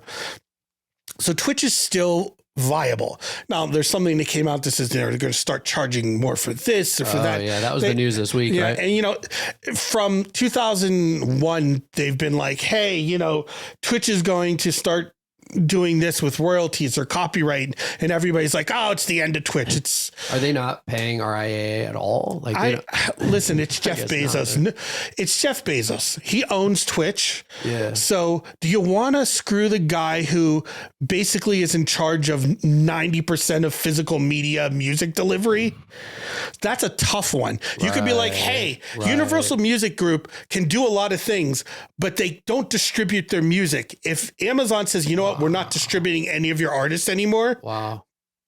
So I'm sure an arrangement will have to come because billionaires need other billionaires' money, but it's not necessarily going anywhere because here's the reality. Most of Twitch is gamers. Yeah. People think the DJs account for like 15, 20%. If that may be a big percentage compared to the gamers who, you know, we play to like 10, 20, 50, 100, 200. These people play to thousands of people. Right. You know, so DJing on Twitch is like a pandemic on thing where gamers have been doing it for a while. So they're not going to screw over their big base because gamers also have music. It's not just Good DJs. Point. Yeah, they're playing music in the background. Yeah. So like, where do you draw the line? Yeah, and we're all just listening to fucking artificial intelligence generated ringtone-esque techno beats because, you know, nobody can make up their mind about what the royalties should be. That's not the right way. Yeah. But again, it's fun. You know, I get to sit and play music, whatever I want to play. You know, sometimes it's soulful house, sometimes, you know, it's disco, sometimes it's acid jazz and Jamiroquai. Doesn't matter. You'll find, you know, even if it's 5 people, you're connecting. And that was the therapy that Twitch was during the pandemic. When you couldn't meet people face to face, you still were connecting with people. And that kind of, you know, mindset still exists. You're still connecting with people that may have never met, but have been friends with on this platform for 4 years religiously. You know, they throw bits and they throw subs and, you know, put a couple shekels in your pocket, you know, but they're there and they're talking, you're communicating. And, you know, it's a whole different vibe than if you're in a club, but it's still a great platform for DJs. And I mean, Mixcloud has their own thing. YouTube has their own thing. Instagram has their own thing, but nothing beats Twitch for engagement. And that's really it. You can make more money, maybe someplace else, but what Twitch has is the ability to communicate and engage with the people that are watching that I haven't seen anywhere else. So it's still super viable. You know, you could say I'm doing a Todd Terry tribute and Todd Terry will show up, you know, and people will be like, oh, you know, this is super cool. This is the music I love. And whether it's 10 people or 100 people, the people that are there are engaging and they want to be there. That's something that Selecta mentioned when I had him on was like, what did Jimmy say? He was like, there's this massive difference between when I do it live and I'm able to answer people's comments and shout people's names out and whatever versus when I do the replays. The music is all the same. Yeah. But there's this huge gap. There's this massive thing that's missing, like his ability to, I guess it's actually interface with people. That's what they want. They want somebody, they want to feel like they're connecting somehow. Yeah. Absolutely. I mean, one thing I bet he didn't tell you, I came up with Selectavision. Ooh. I was one of the people who helped him in the beginning because a lot of DJs didn't have the gear. They didn't, you know, OBS and, you know, Twitch is a platform, but you've got to have the front end. And that's what OBS and Streamlabs does is you got to put this cameras and the mics and all this stuff together to broadcast. And most of these guys never did that. So that's one of the things I helped Jimmy with. And, you know, if you want to talk about a Twitch success story as a DJ, that's James. Yeah, he's built for it somehow. Yeah. Like you never would have guessed either because he was not like the tech dude. No. Right? Like, well, that's what he had help with. I just sometimes wish he'd shut up. Talk too much. Love the voice. My favorite voice. James, I love you. Hey, my mellow. What's up, my mellow? Hey, we're gonna.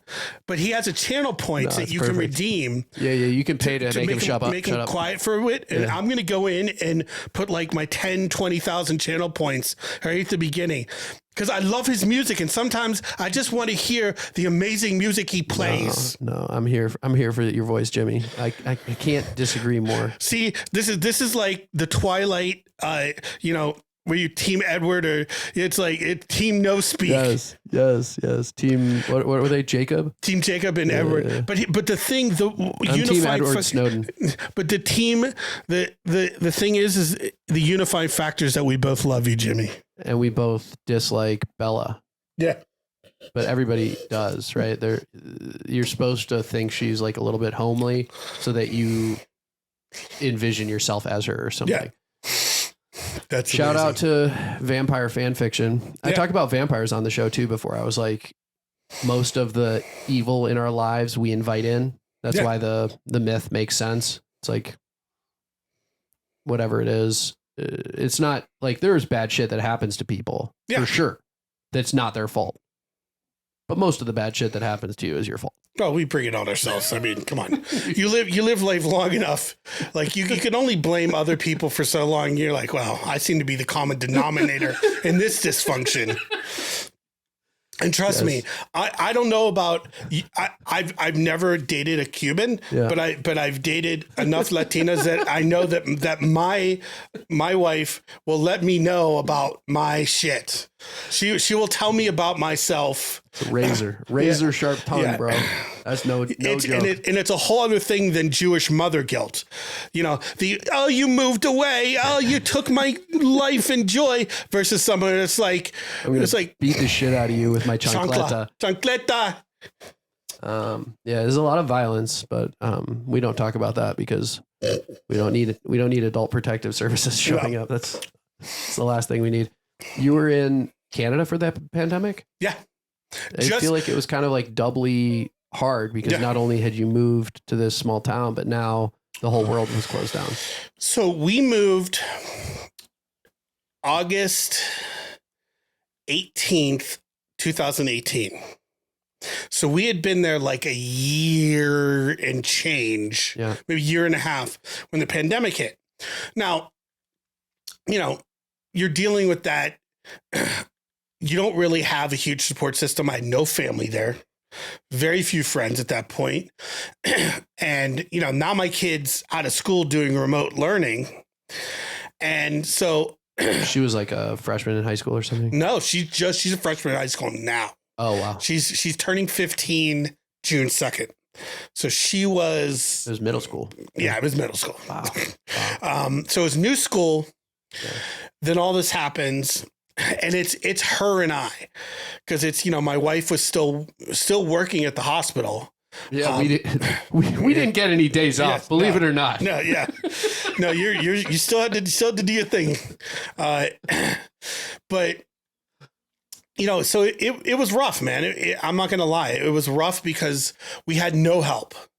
We had no family, so it wasn't like we had a circle of people that we knew were safe or anything. It was her. It was my kid and I will tell you without a shadow of a doubt that every child globally should be getting free ice cream for like 5 years, because I will tell you that the kids handled it so much better than the adults. Wow. My kid, bless her heart, she would do things like create a fake Starbucks storefront because she knew we couldn't go to Starbucks. That's or so she cool. would create her own little restaurant. And she's a cook. She's been cooking for years. So she would create a little menu and then she would go cook it because she knew that we couldn't go do things we loved. So these kids, like, resilient and, you know, and they lost years in, especially like in their age, my kids' age, between, you know, 10, 12, 13, they lost pivotal years in their social development that they just expected them to go right back to like nothing was wrong. And they did. But many adults have not recovered from that. And so, you know, it was rough, but I will tell you that, you know, the kids are all right, man. I think you're right. I think, you know, there's a lot of this media portrayal of America is sick. Like everybody has autism, ADHD, you know, neurological disorders, cancer. There's definitely an increase in cancer in the young, which is concerning to me, and those other kind of neurodevelopmental things. Like, obviously I'm concerned, but I think overall you're very right. It's like, they're very malleable. They're much more adept at getting over things than we are. Yeah. They're light on their feet, and they can, you know, you don't want to throw extra bullshit and challenges their way, but when it comes along, I mean, here's the thing. You're a parent, you know, your kids will imitate and learn from you. How you respond to situations is how they learn to respond. And I tell you, you know, as a Pisces Jew married to a Pisces Latina who's all, you know, her birthday is a week after mine, and both my daughters are Geminis. I will tell you that, like, you know, drama and stuff comes, but my kids, like, you know, I know you do this and I got it from you. And they will tell you and they will remind you to, like, come correct, because they need you to be that support. And it's like, you know, if you're lucky, I mean, the way we live, if you have both parents living in the house with your child, do right by those kids. They did not ask to be here. True. You know? True. I keep on telling my podcast guests to have babies. Like, a lot of them are like, man, I can't figure out why, like, it's so hard for me to, like, you know, to find my way in the world or something like that. Like this common sentiment of, I'm trying to figure out who I am, and I'm trying to really become an adult. And to me, it's like, there's an easy way. Like, there's a way forward for many of you, not for everyone. It's not like, not everybody can get pregnant, whatever. But if you can, you could probably adopt, whatever. The point is, like, becoming a parent will make you an adult. You will grow up fast. Mostly. I mean, if you've watched some of these Judge Judy shows. No, but you know what? I love kids. I loved having babies. I love having teenagers. And you know what? We're like the house that a lot of these kids come to. And I love that. But, like, kids need stability. Kids need, like, when I get kids that come to the house and are like, this is the first warm meal I've had in a week, or, you know, I haven't had a meal with both parents, like, it breaks my heart. I think kids are the most amazing thing, but, like, if you're going to have kids, make sure that you understand that that is your life. You got to be selfless and get rid of the selfish. Because these kids deserve all of you. I think a lot of people forget how hard it was being a kid, right? That's all you have to do is just go back and remember what it felt like to have your parent tell you, no, I'm too busy. No, I have to work, sleeping in instead of, like, going out and taking you, you know, whatever it was, like that, you know, there's always a little more to give. Cats in the cradle, man. I wonder if you can talk more about the experience of being either in Pittsburgh or New York. I know everybody wants to touch the buttery fader. And it is very buttery. I know. You can adjust it too. But being around, there you go. Being around these places in these pivotal years, the 90s, the 2000s, electronic music, the sound, the places, what were the clubs and what did they feel like? What were the crowds like? Who were the DJs that were making waves, and who influenced you? Like, who, you know, technologically influenced you? Who influenced you musically? New York, man. Living in New York in the 90s was a golden era, because every big DJ, it was pre-superstar DJ. So all these DJs that you love, whether it was Dave Morales, Danny Tiga, Todd Terry, Louis Vega, they all had their weekly gigs that you could go to, and, you know, it was like the Firehouse or, like, you know, something similar. It's like, you know, they weren't, you know, high up and people taking pictures. It was, they were playing music and you were dancing and you were sweating and it was symbiotic. And to live in a place in a time when the DJs and producers that you loved were just still people was amazing. I mean, you could go to the labels you loved, pick up the records, play them, and then go see the DJs you loved. And then, you know, if you knew the right people and it wasn't hard, you could go in the studio and watch Jelly Bean produce, or watch Louis Vega mix down a record, or Todd Terry, or any of this. And you know, Jelly Bean owned a couple restaurants in Union Square. One of them, called Live Bait, had the best fried chicken. And he would have a Tuesday, I think it was Tuesday, service industry night, like you would have here, like a bar service, whatever.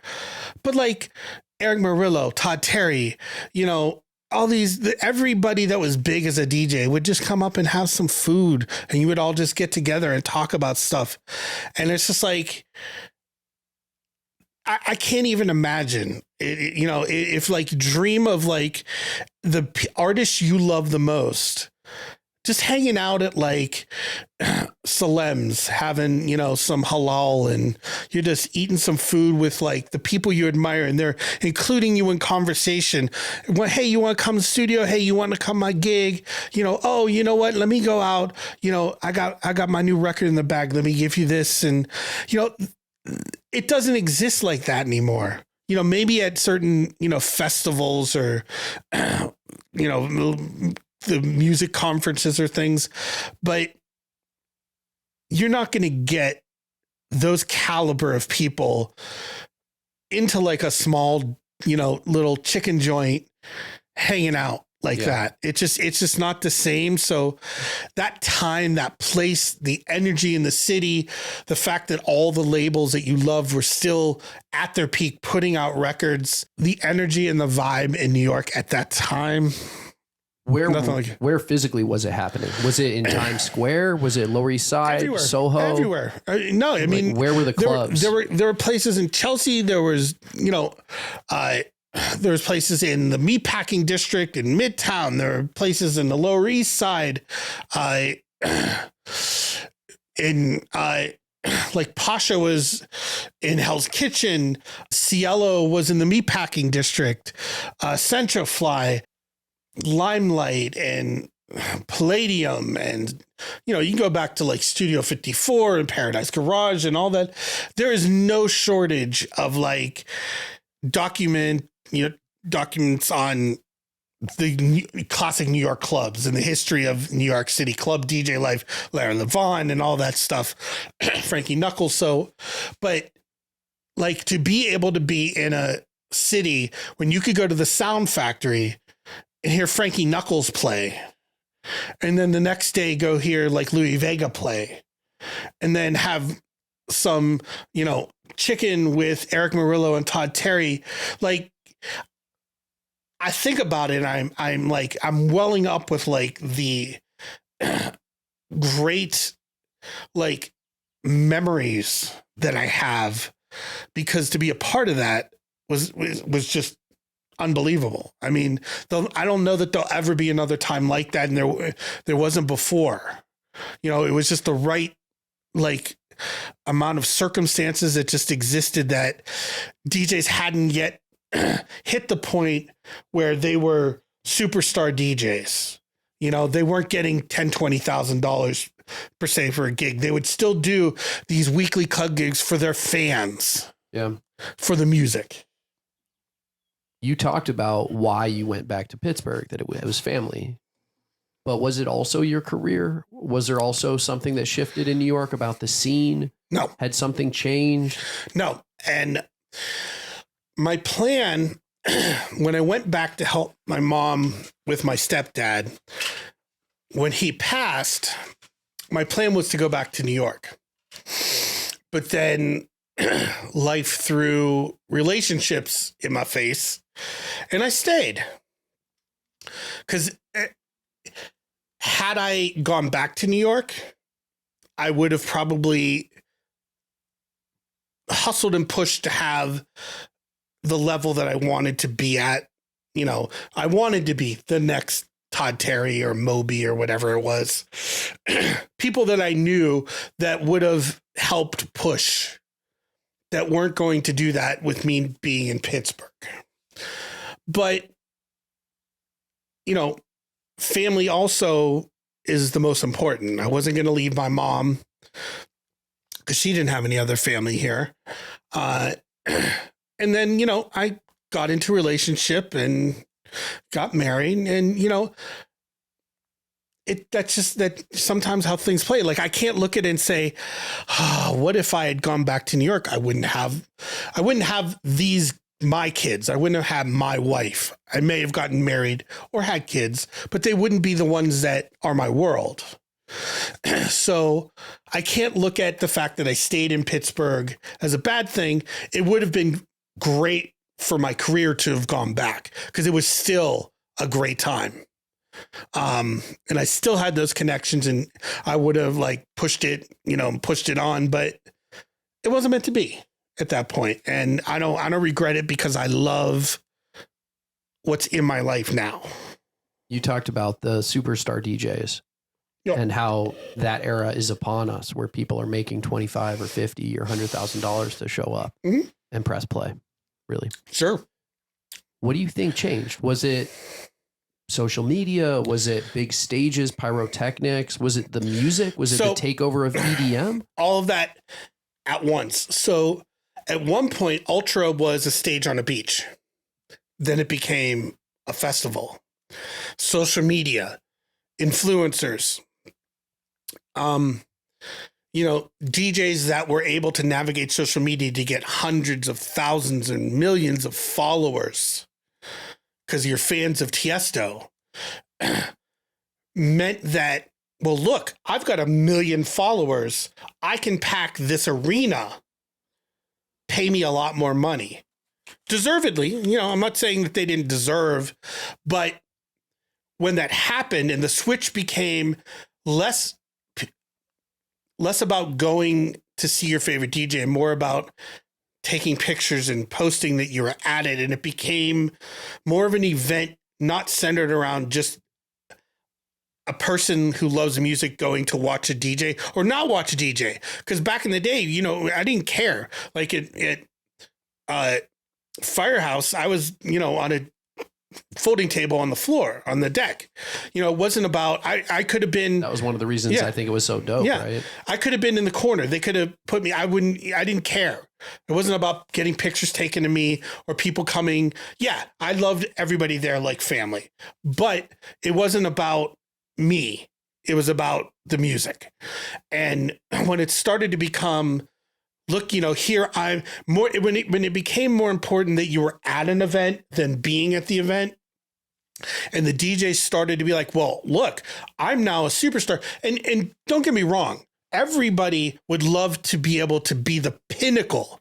No guy who's starting out making rock music says, I don't want to be successful or I don't want to play arenas. I just want to drive in a van and play dive bars forever. Maybe you do. Okay. And, you could keep it real, but I don't think a lot of people would be like, hey, I don't want a #1 record or a platinum record. I don't want to be headlining, an arena. And DJs forever, for 40 some years, were the bastard child of music and everything. It's like DJs were not taken so seriously, and they were the guys in the corner that you didn't see, that you heard.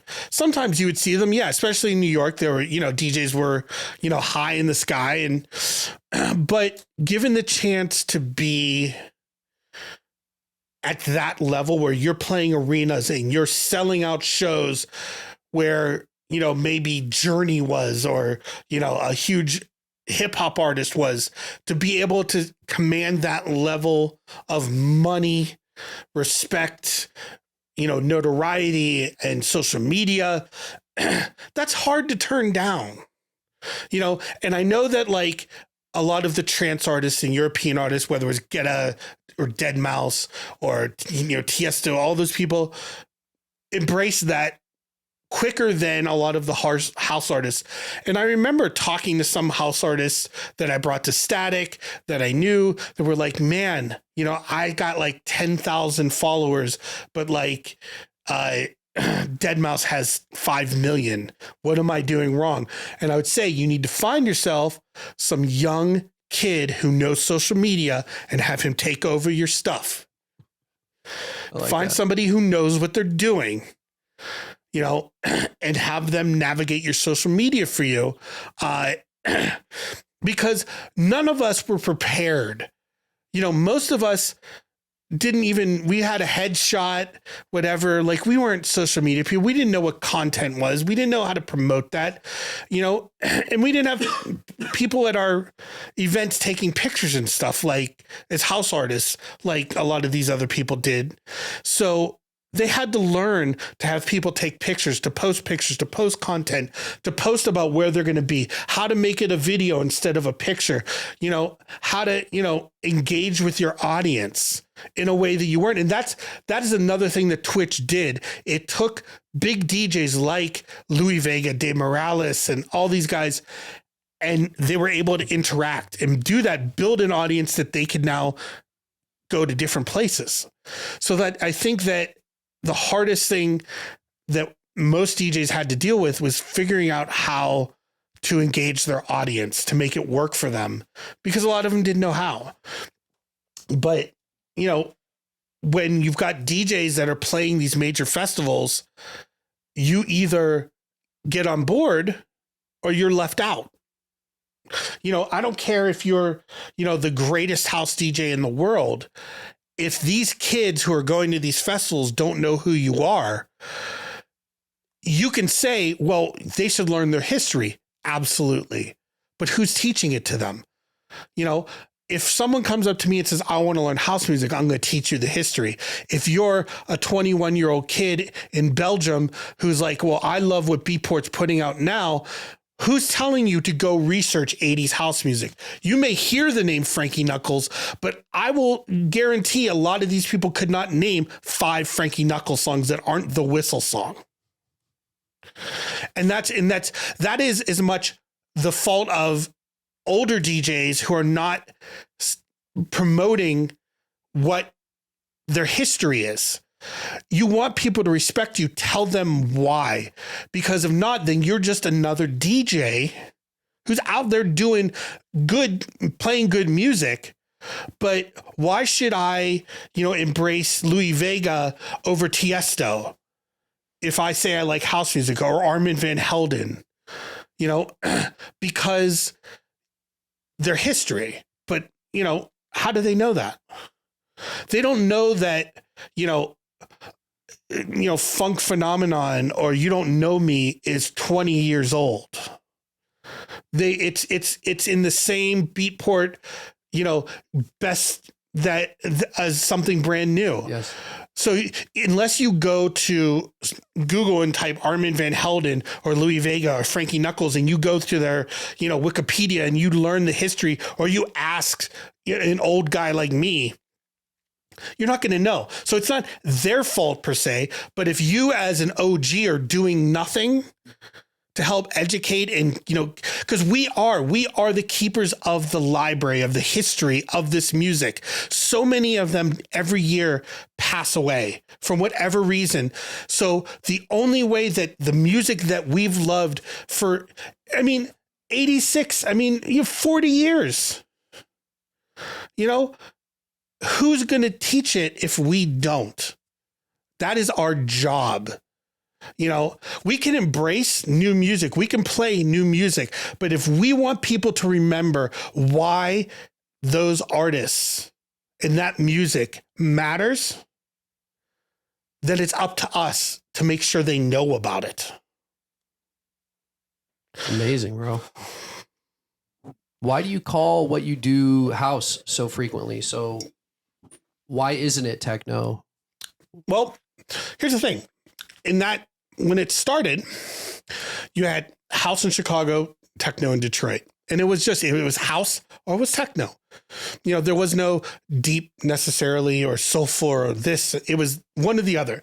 And it's a lot of the stuff that came out of Chicago, some of like the Mike Dunn and the Paul Johnson and, early track stuff, it was raw.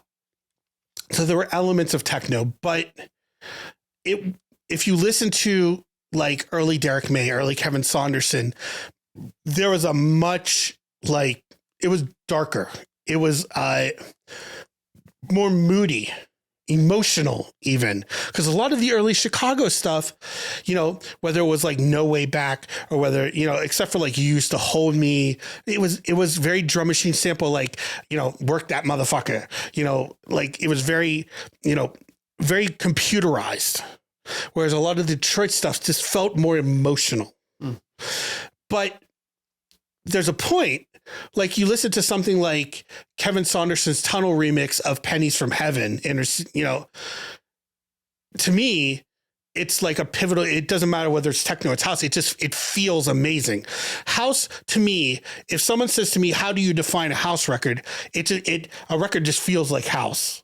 You know, it's not a tempo. It's not a set of sounds. It's not a time. It's, you know, you could tell, and I hate to say it, but there's a difference between white house and black house. And black house is what I feel, you know, and I'm not an appropriation thing, but since forever, you know, that's what I gravitate to. And you can feel that whether it's Carrie Chandler, you know, whether it's Todd Terry, whether it's, you know, Mr. Fingers, it doesn't matter. Like there's a feeling, Frankie Knuckles, you know, it's just emotional and it's feeling. And again, like I say, you know, that early techno was emotional. It's just at some point, it's like, you know, you had that deep and soulful vibe that was happening with both of them. But like house is just, like you could sit there, put a kick drum and a string and a clap. And if you just swing it right, or you put headphones on and close your eyes, it just feels good. You know, I can't, you know, I play records like Carrie Chandler for people when they want to hear like what house is. And I was like, I don't understand. Then you aren't ready. You aren't feeling it. You're not ready to accept that house. You're not ready to accept house into your life. But not ready for communion. Yes, it's something you feel. And it's why people who are house heads, lifelong house heads or new house heads, it's because they feel it. It's spiritual. And I'm not talking just gospel house. I'm talking good house music will transform your life, your feelings, your day, your whatever it is. Your sex life. I've had sex to house. You know, it's a good feeling music, man.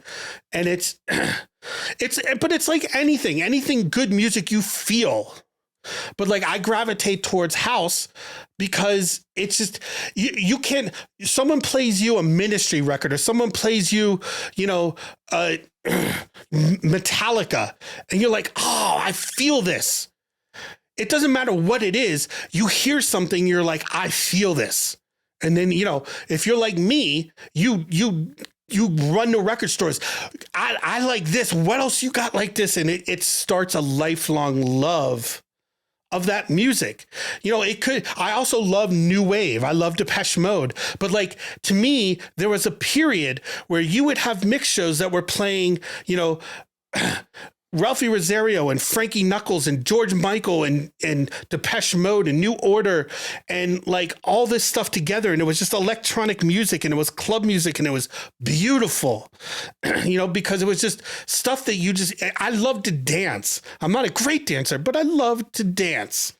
And so dance music just felt good to me, you know, just like if you talk to Selecta about hip hop. You know, and it's just, you get excited because it's something you love and you want to share it. You can't explain it. I can't tell you the first time I heard a house record that made me feel like, oh my God, I could tell you that, you know, it was in the 80s. I could tell you that it was probably at Medusa's, you know, and I could tell you records. I could tell you my top 5 house records of all time for me, but it's just a matter that music hit me at a time when I was like, I love this and I want to do this and I want to be part of this in every way I can forever. You know, I'll be the old guy in the club, but house music and club music and producing and DJing, that's who I am. Besides being a dad and making pickles, you know, I'm in this. Like I've been this forever. So how central is the 909 to the sound that you're describing? I mean, look, the 909 is the electric guitar of house music. You know, how pivotal is distortion to heavy metal? How pivotal is the 909 kick, clap, and hi-hat to house music? It's the sound that is the most instantly recognizable thing. There are times that I've spent weeks searching for kicks, hundreds, 1,000 kicks, 1,000 claps, 1,000 hi-hats, and end up using a 909. Because you don't want to be like, oh, I'm just going to use a 909. But let me tell you something. It works. You know, and it's not like it's you're ripping off a funky drum loop. It's a drum machine that, along with the 808 and the 707 was just as important to house music in Chicago as the 909. That came out first. The 707, 727, like so many early records were that before the 909. But the 909 kick is undefeated. It is, you know, like Nirvana and you know, that music, it is the James Brown of kick drums. It is undefeated. You can have 1,000 kicks and nothing will just sit as perfectly as a 909. For house. Yeah. Why is hip hop the 808 and house the 909? Well, hip hop, the 808 was Marvin Gaye. Marvin Gaye was the first person to use it commercially. It's crazy. He did the beat by himself in a hotel room for sexual healing. But that's nuts. On an But 808. again, before, you know, you also had the Lindrum, you had the DMX, you know, like what Prince used and Run DMC. The 808 had that boom. And when you were in the Jeep and you had those speakers, because hip hop was very sound system, you know, that wasn't as big a thing for house music. So like that 808 made speakers rumble. And it just, again, it felt different. The 909, you put an 808 beat, you know, like a boom, a boom. On the 808, it clicks. You do that same beat on a 909, it sounds whack with hip hop. Which is why I personally can't even think of a hip hop record that used a 909. I'm sure there are. Right. Selector will be like, oh, what do you know? I don't. But I can instantly find 1,000 that use the 808 because it was just what people gravitated to. It's shit people found in the secondhand shops that were easy to get because at that point people were, you know, trying to get rid of. Same with the 303. You know, now it's ridiculous amount of money, but the 303 for acid, people were like, oh, you know, I can get this for $50 at a you know, secondhand store. Did you own any of those drum machines or the 303? Everything. You had them all? I had everything at that point. I had an 808. I don't think I ever used it.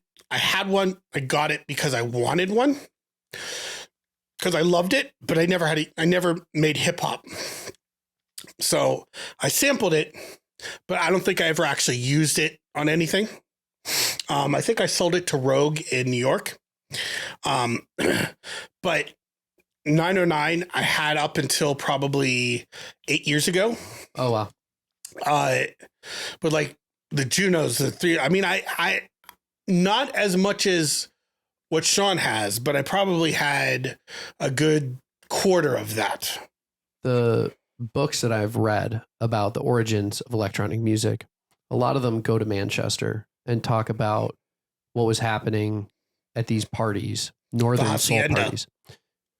Exactly. The story of the birth of La Hacienda coming out of all night stompers where there were DJs playing northern soul. Yeah. And a lot of them focus on the drug aspect, on methamphetamines, especially as being that's what kept people going all night long. As somebody who doesn't use drugs, do you think that part of the story is maybe a little overstated, at least for your experience of rave culture and house music's kind of ascendancy in the 80s and 90s and 2000s? No. As someone who played and went to all these raves, I've had plenty of friends out in cow pastures, like trying to fuck with bulls and, you know, drugs were a very big part of rave culture. DJ Strobe, Eric Cohen, thank you so much for doing this, man. My pleasure. This is cool as hell. Wow. Another bucket list. Absolutely. Got to have all the Pittsburgh juice. I'm just trying to get all the most important DJs in Pittsburgh and musicians and just interesting people in general, wherever I live. Detroit's going to be a fucking really fun one, dude. I want Carl Craig. That's like way up there. And Richie. I need Richie Hott. And there's a lot. Tell people where they can find out more about what you do and how they can get involved and where they can buy your pickles, where they can taste your disco sticks. You have to go through my wife for that. DJstrobe.com. All my social media, everything I'm doing, Twitch, Mixcloud, music, sets, everything. It's DJstrobe.com. You heard it here first. Social media at DJ Strobe in general. Yep. Yeah. All my music, all my history, everything, all conveniently placed for the ADHD generation. Let's go see Easy Lou. Let's go. Let's get a picture first. Ooh, it's the most I've sat still since driving. You don't like sitting stuff. No. I've seen you DJ. Oh. I used to have a trampoline.